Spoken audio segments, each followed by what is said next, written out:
ശൈലജ ടീച്ചർക്കെതിരായ അശ്ലീല പ്രചരണത്തിന് പിന്നിൽ വി.ഡി. സതീശനും ഷാഫി പറമ്പിലുമെന്ന എം.വി. ഗോവിന്ദൻ മാസ്റ്റർ. തിരുവനന്തപുരത്ത് LDF സ്ഥാനാർത്ഥി പന്ന്യൻ രവീന്ദ്രന്റെ പ്രചരണ പരിപാടിയിൽ സംസാരിക്കുകയായിരുന്നു അദ്ദേഹം. ഇതെല്ലാം യൂത്ത് കോൺഗ്രസും യൂത്ത് ലീഗും കൂടി പ്ലാൻ ചെയ്ത് കൈകാര്യം ചെയ്തതാണ് എന്ന് ശൈലജ ടീച്ചർ വളരെ വ്യക്തതയോടുകൂടി ഇലക്ഷൻ കമ്മീഷന് പരാതി കൊടുത്തപ്പോൾ അതിന്റെ പിന്നിൽ ആരാ?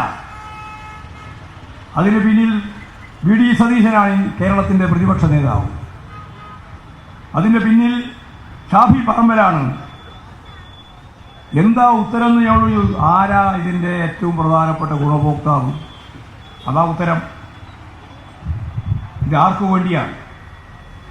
ശൈലജ ടീച്ചറെ അപമാനിക്കുന്നതിന് വേണ്ടി ഇത്തരത്തിലുള്ള മോർഫ് ചെയ്ത പടങ്ങളും മെസ്സേജുകളും ക്ലിപ്പുകളുമെല്ലാം ലോകവ്യാപകമായിട്ട് പ്രചരിപ്പിക്കുന്നതിൻ്റെ ഭാഗമായിട്ടുള്ള നേട്ടം UDF സ്ഥാനാർത്ഥിക്കാണ് എന്ന് എല്ലാവർക്കും അറിയാലോ.